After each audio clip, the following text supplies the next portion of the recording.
Discover your purpose early, because a life without purpose is like a ship without a compass. It moves, it floats, but it never reaches a destination.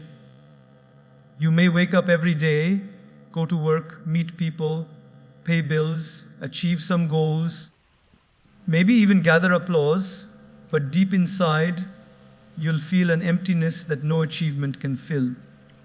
The truth is, we were not created just to pass time. We were created to make a difference, no matter how small, in the world we live in. So many people today are busy but not purposeful. They run fast but don't know where they're going. They wake up every morning, follow a routine, check their phones, rush through tasks, and go to bed feeling tired yet strangely unsatisfied. Why? Because activity is not the same as purpose. You can be incredibly active and still feel meaningless. The tragedy of modern life is not that people are dying early, it's that they die inside while still being alive. I once met a brilliant student who said, "Sir, I've done everything my parents told me. I got good grades, got a job, I'm earning well, but I don't feel happy. I feel lost." I smiled and said, "That's because you did what others told you, but you never stopped to ask what your heart was telling you." We spend so much of our youth chasing approval that we forget to chase meaning. Discovering your purpose is not about quitting your job or running away to the mountains. It's about finding the reason behind what you do. It's not about what you do, but why you do it. If your why is strong, your how will always find a way. A teacher who teaches not just for salary, but to shape lives, that's purpose. A business person who earns not just for profit, but to create value for others, that's purpose. A parent who raises children with love and integrity, that's purpose. Purpose doesn't always come with a dramatic moment or a lightning strike. Sometimes it whispers. It reveals itself slowly, through experiences, through pain, through reflection. It may come to you after failure, heartbreak, or loss. It may come when life brings you to your knees, forcing you to look within. That's when you realize you were made for something bigger than comfort, bigger than applause. When you live without purpose, your days feel repetitive. But when you live with purpose, even ordinary days become meaningful. The same sunrise feels inspiring. The same challenges feel like opportunities. Purpose gives direction to your energy. Without it, your energy is scattered. With it, your energy is focused. If you're young, this is the best time to start asking deep questions. Who am I? What do I love doing? What am I naturally good at? What problems in the world make me angry or compassionate? And how can I use my strengths to make a difference? These questions might sound simple, but they unlock the deepest part of you. Don't wait until your 40s or 50s to discover why you're here. Don't wait for life to shake you awake with regret. Start now, because every year you live without purpose is a year that could have been filled with passion and meaning. And remember, purpose doesn't always have to be huge. Not everyone will start a foundation or build an empire.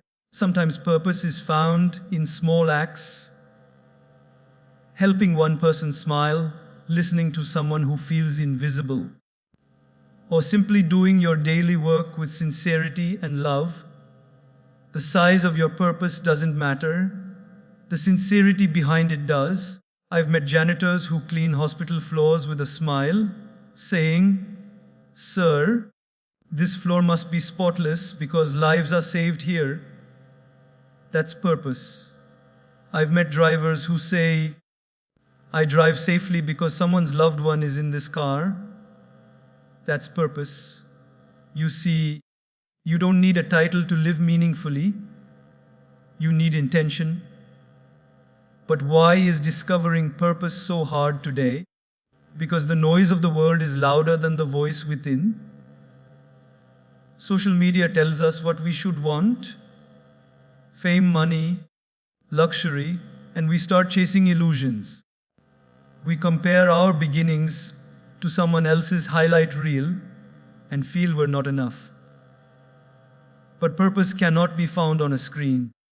It's found in silence. It's found in the moments when you disconnect from the world and reconnect with yourself. Sit in silence for a few minutes each day. Reflect. Ask yourself, if I continue living like this for the next 10 years, will I be proud? If the answer is no, it's time to realign. Purpose is not fixed. It evolves as you grow.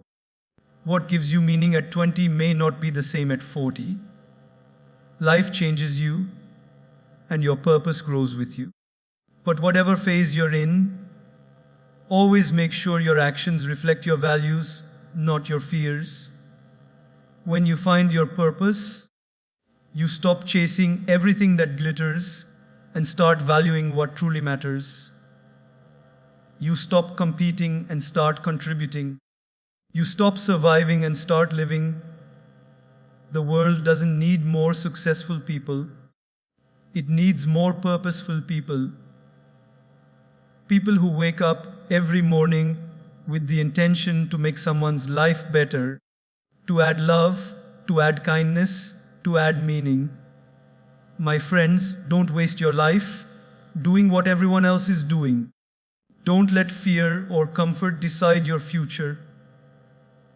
The best time to start discovering your purpose is now. You may not know the full path, but take the first step with curiosity, courage, and faith. Because when you live with purpose, you don't just exist, you inspire, and that truly is a life well lived.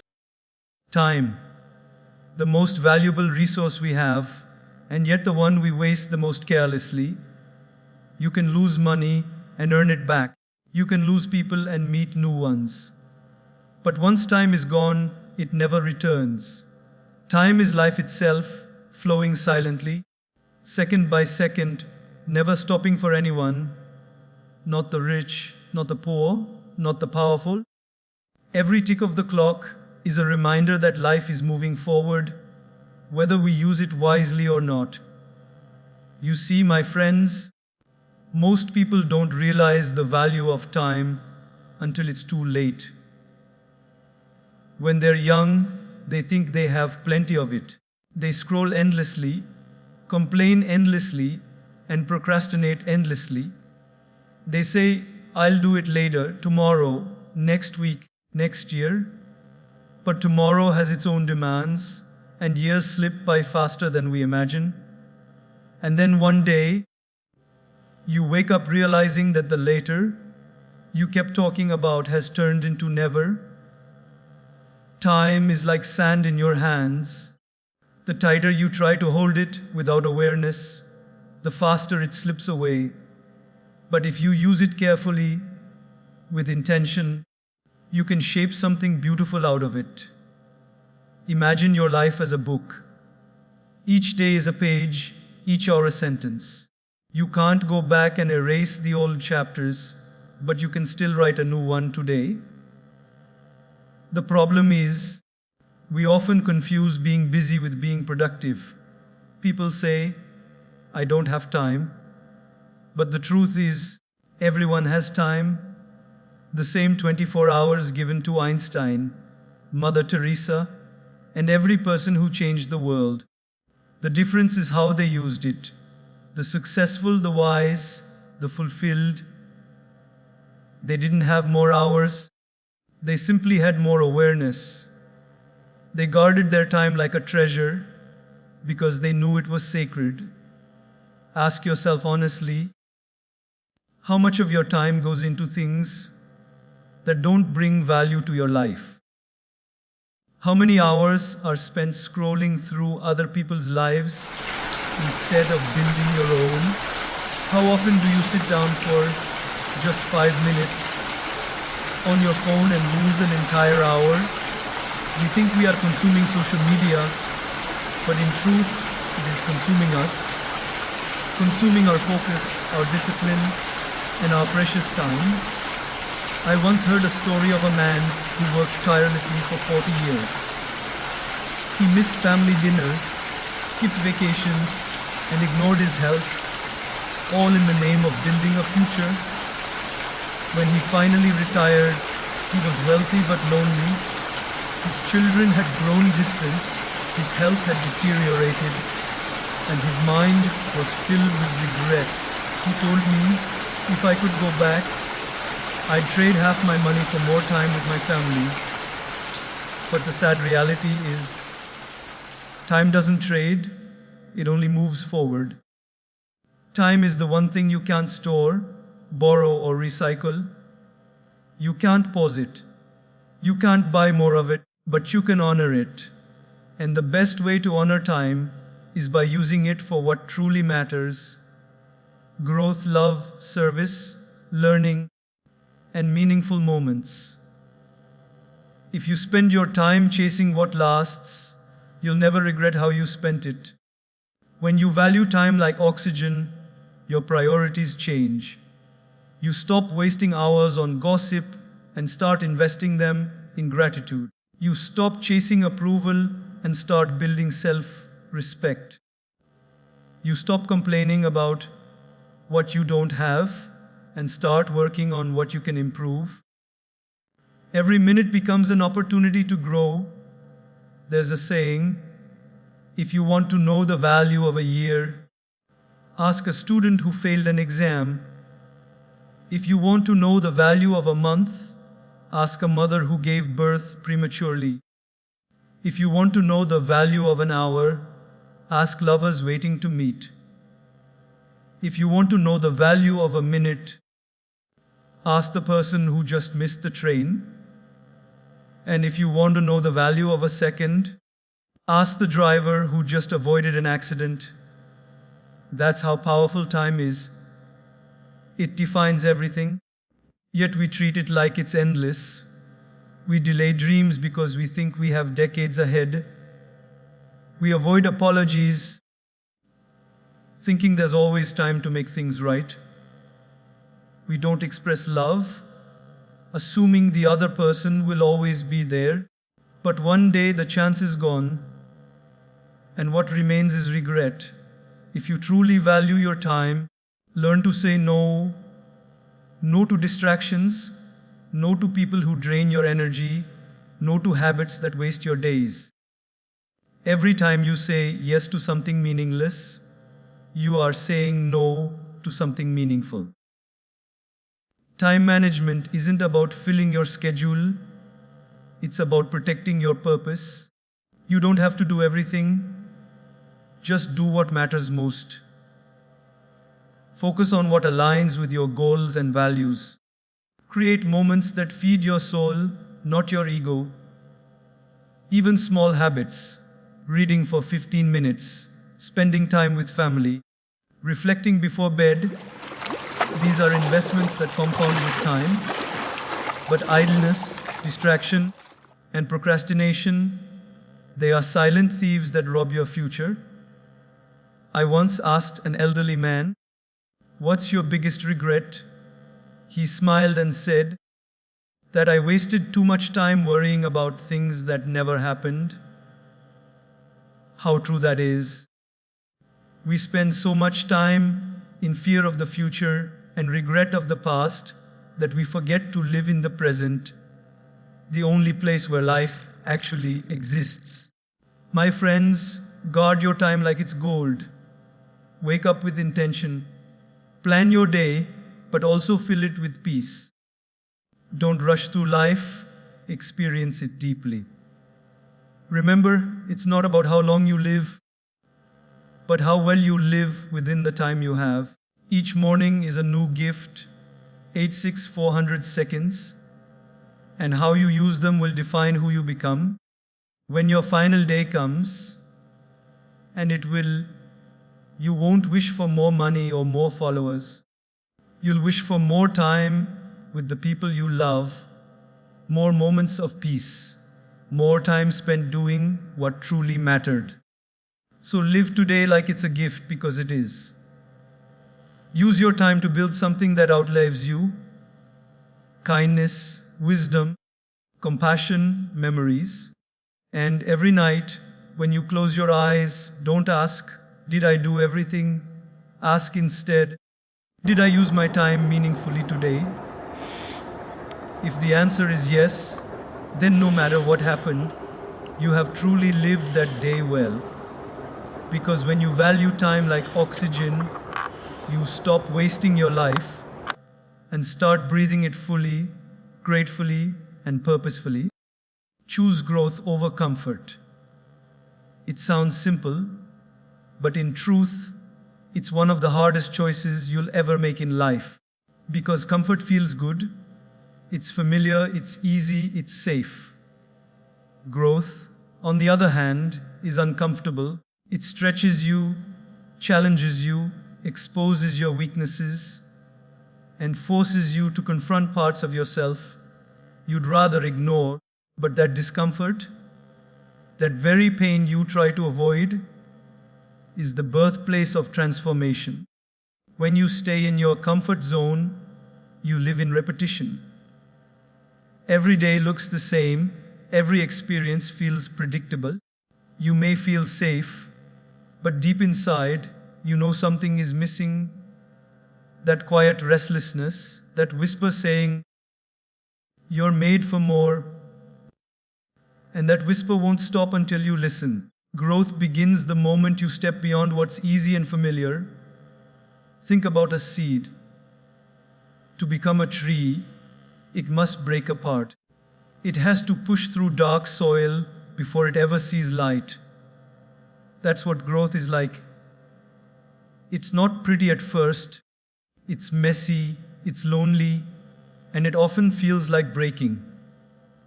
But only when the seed breaks does the tree begin to live. In the same way, your pain, your struggles, your failures, they're not punishments, they're preparation. Every challenge you face is shaping you into someone stronger, wiser, more grounded. Most people spend their lives avoiding pain.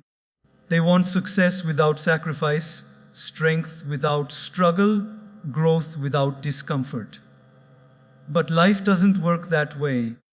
No one grows sitting still. Growth is born in moments of discomfort. When you take the risk, face the fear, speak the truth, or walk a path you've never walked before, it's in those moments that you evolve. I once met a young man who wanted to start his own business. He had big dreams, but every time he was about to take action, fear would whisper, "What if you fail?" So he waited, planned, and hesitated for years. Eventually, he realized he had wasted so much time preparing for the perfect moment that never came. When he finally started, he failed a few times, yes, but those failures became his teachers. He told me later, "The fear of failure wasted more of my life than failure ever did." That's what comfort does. It keeps you safe, but small. Comfort feels good in the short term, but it steals your potential in the long run. You might stay in a job you hate because it pays well. You might stay in relationships that don't help you grow because they're familiar. You might avoid learning new things because they make you feel insecure. But every time you choose comfort over growth, you trade the person you could become for the person you already are. And that's the real tragedy. To die with your potential still inside you. The world doesn't remember people who played it safe. It remembers those who dared to step into discomfort, who embraced change, who kept learning when it was hard, and who kept going when it hurt.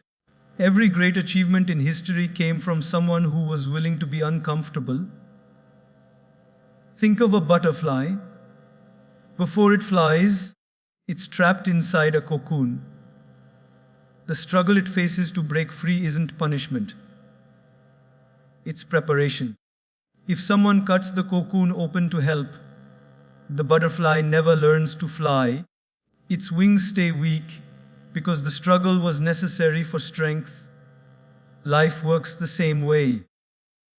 Your struggles are strengthening your wings. If everything came easy, you'd never discover how strong you really are. Many people think growth happens automatically with age.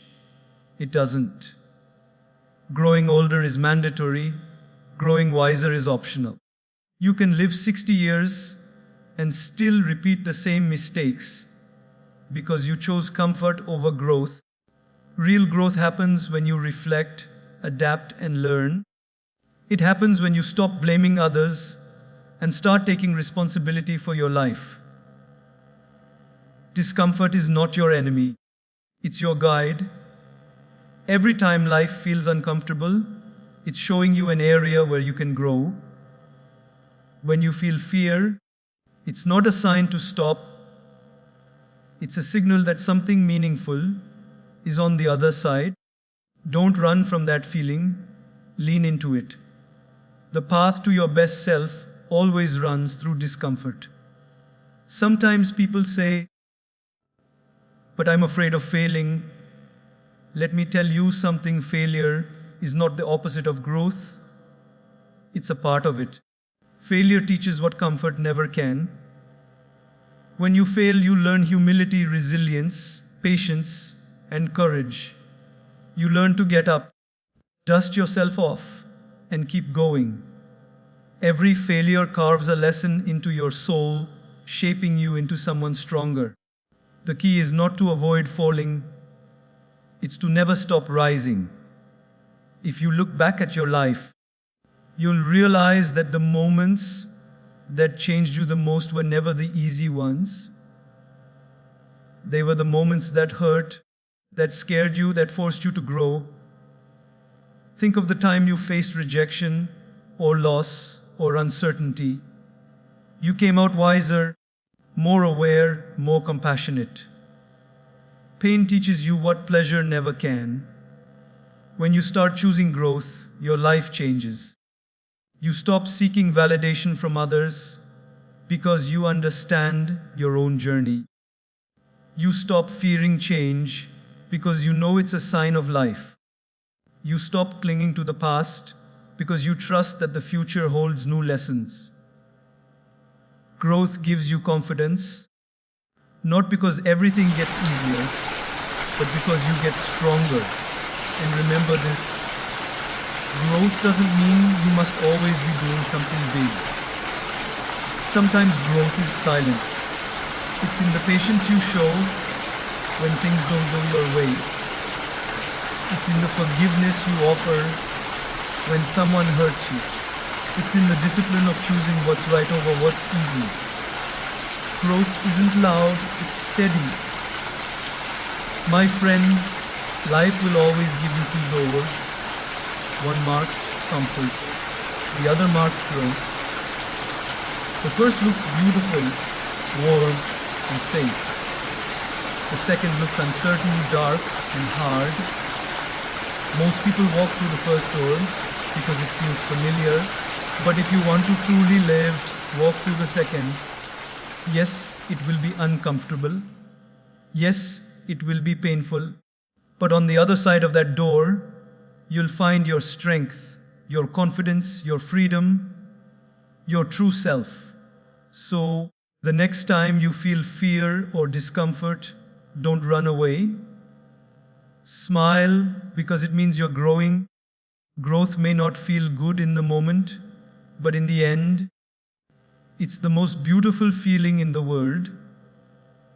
The feeling of becoming who you were always meant to be. Invest in people, not just things. Because at the end of the day, It's not your car, your house, or your bank balance that will bring you peace. It's the people in your life.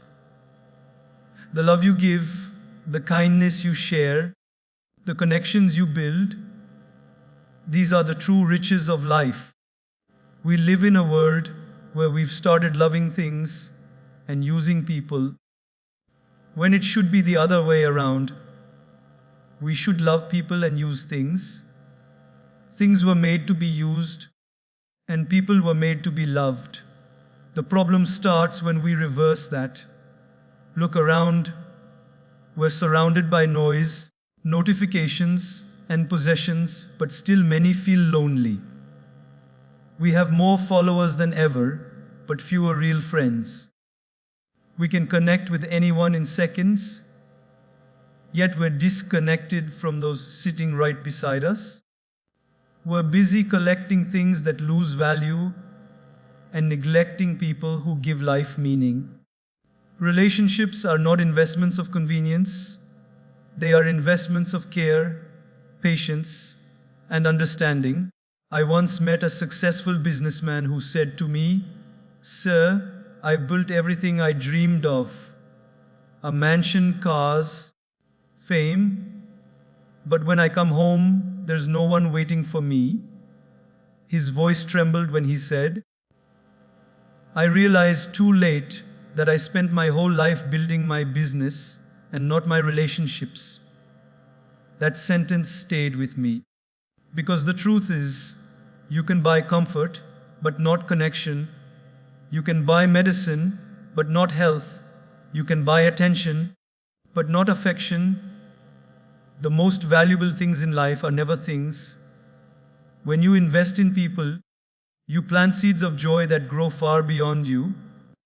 It might be a kind word, a patient ear, a small gesture, but these small things have a huge impact. A person might forget what gift you gave them, but they will never forget how you made them feel.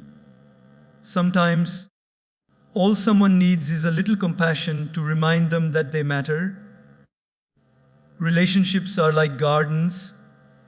They need time, your effort, and attention. You can't water them once and expect them to bloom forever. You have to keep nurturing them, forgiving, understanding, listening, and giving. But we often expect relationships to survive on autopilot while we chase material success. Then one day, we turn around and realize we've built a fortune, but lost the people who made it worth having. No amount of success can heal the emptiness of loneliness. You can have 1,000 contacts in your phone and still have no one to call when you're hurting, because connection isn't built through technology, it's built through presence.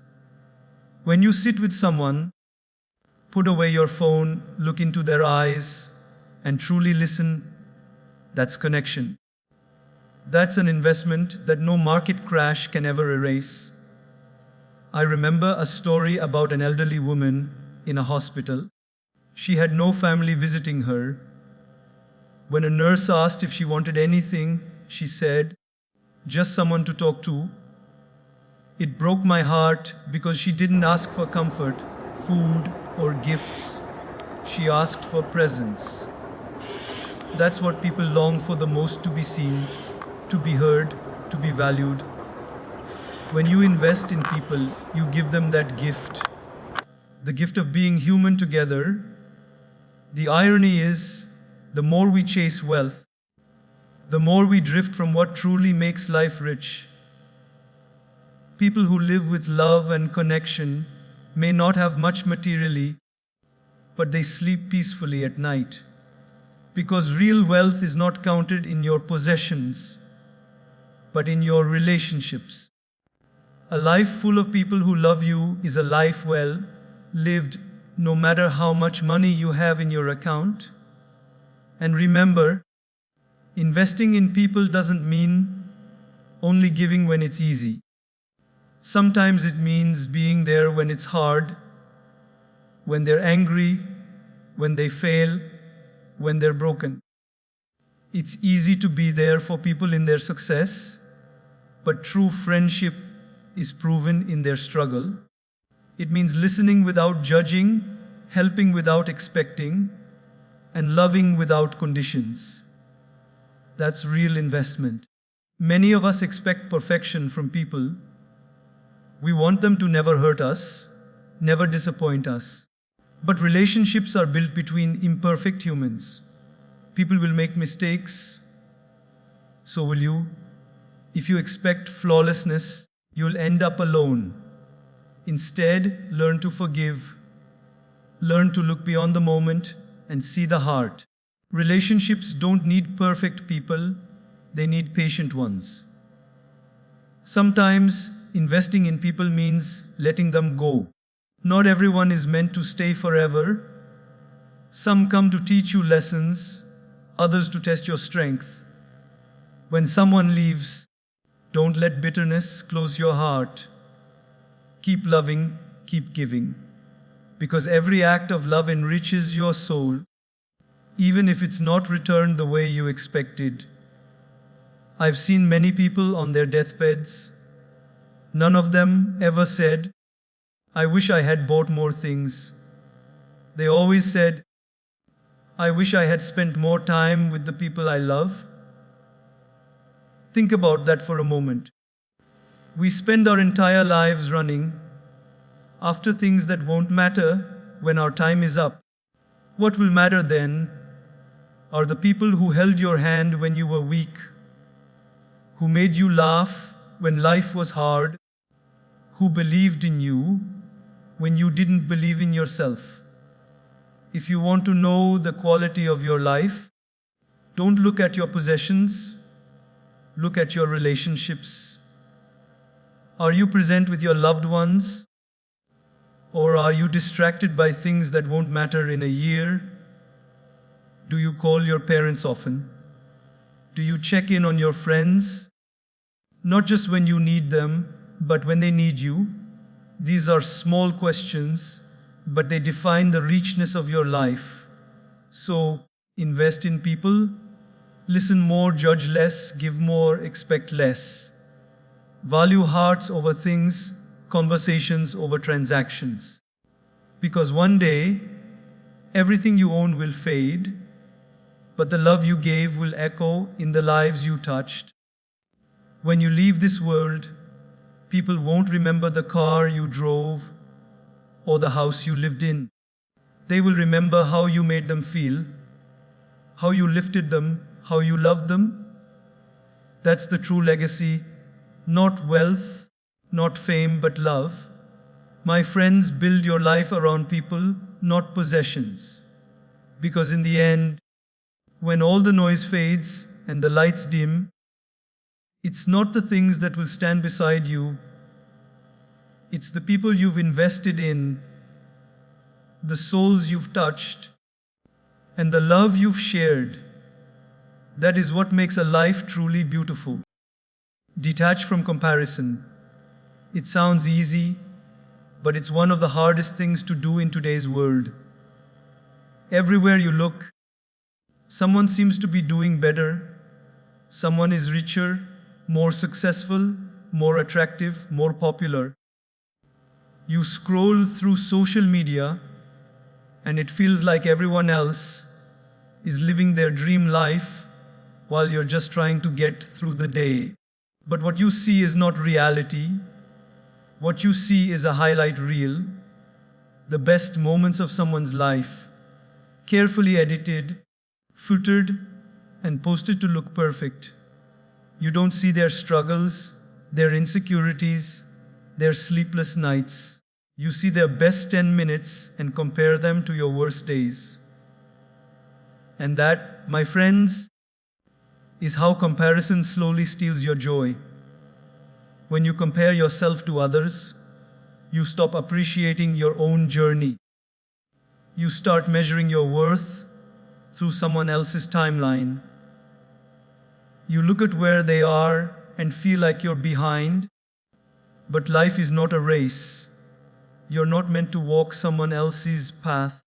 Everyone's story unfolds differently. Some bloom early, some bloom later, but everyone blooms in their own time. The tree doesn't look at the flower and say, I'm late. The sun doesn't compete with the moon. They both shine when it's their time. The habit of comparison comes from fear, the fear that we're not enough. From childhood, we're told to look at others, look at his grades, look at her job, look at their life. We grow up believing that success is relative, that we're doing well only if we're doing better than someone else. But that's not success. That's insecurity wearing the mask of ambition. Real success is becoming better than you were yesterday, not better than someone else today. I once met a young artist who told me she had stopped painting. When I asked why, she said, because every time I post my work, someone else's art gets more likes. I asked her, did you start painting for likes or for love? She smiled sadly and said, I forgot.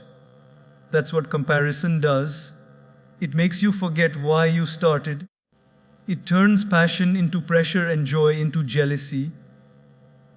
You stop creating for your soul and start performing for approval.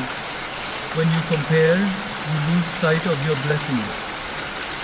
You forget what you already have because you're too busy looking at what others do. You can't enjoy your food because someone else's plate looks fancier. You can't celebrate your small victories because someone else achieved something bigger. You start running after things that were never meant for you. And the saddest part, you might even achieve them, but still feel empty because they weren't your dreams in the first place. There's a story about a monk who carried 2 jars, one full of water, one full of sand. He said, the water is peace and the sand is comparison. When I mix them, the water becomes muddy. That's exactly how comparison clouds your heart. It makes it impossible to see clearly. When you detach from comparison, the water settles and you can finally see your true reflection again, calm, unique, and complete. You see, life is not about being better than others. It's about being the best version of yourself. The only person you should compare yourself to is the one you were yesterday. Ask yourself, am I kinder than I was before? Am I more disciplined, more grateful, more loving? If yes, you're growing. That's success. It doesn't matter who's ahead or behind. Everyone's race is different, and the finish line is not the same. Some people reach their dreams early, others take longer. Some are gifted with opportunities, others build theirs from nothing. But everyone has a story, and each story matters. Don't let someone else's chapter 5 make you doubt your chapter 1. Your timing is yours, trust it. What's meant for you will find you, but only if you stop wasting energy comparing and start focusing on becoming. Comparison is also the enemy of gratitude. You can't be thankful and envious at the same time. When you compare, you focus on what you lack. When you're grateful, you focus on what you have. The more you focus on what you have, the more it grows. The more you focus on what you lack, the emptier you feel. Gratitude and comparison can't live in the same heart. One will always push the other out. Choose gratitude every time. And remember, the people you compare yourself to also have their own struggles. The one you envy for their success might be battling loneliness. The one you admire for their beauty might be fighting insecurity. Everyone carries unseen pain, so instead of comparing, show compassion. Instead of jealousy, show kindness. Everyone is fighting a battle you know nothing about. Sometimes you'll meet people who seem to be ahead of you in life. Celebrate them. Their success doesn't diminish yours. Their light doesn't dim your own. There's enough room in this world for everyone to shine. When you appreciate others without envy, you open your heart to peace. Because joy shared multiplies, but jealousy divides. Detach from the need to prove yourself. You don't have to impress anyone. You don't need to post your happiness for it to be real. You don't need validation to feel valuable. The moment you stop comparing, you start connecting with yourself, with your purpose, with life. You begin to see how unique your path is, how beautifully imperfect your journey has been. If you plant a seed and keep digging it up to see how it's growing, it will never flourish. The same goes for your life. Stop looking left and right. Focus on your own soil. Water it, nurture it, believe in it. Growth takes time, but when it comes, it will be yours, authentic and fulfilling. My friends, stop letting comparison steal the joy of living. You are not behind. You are exactly where you need to be to learn what you must learn. Your story is unfolding perfectly, even if you can't see it yet. Look within, that's where peace begins. So live your life without comparison. Celebrate others, but walk your path. Let their success inspire you, not intimidate you. Because at the end of the day, the only person you're meant to be better than is the person you were yesterday. And when you finally stop comparing, you'll realize you were enough all along.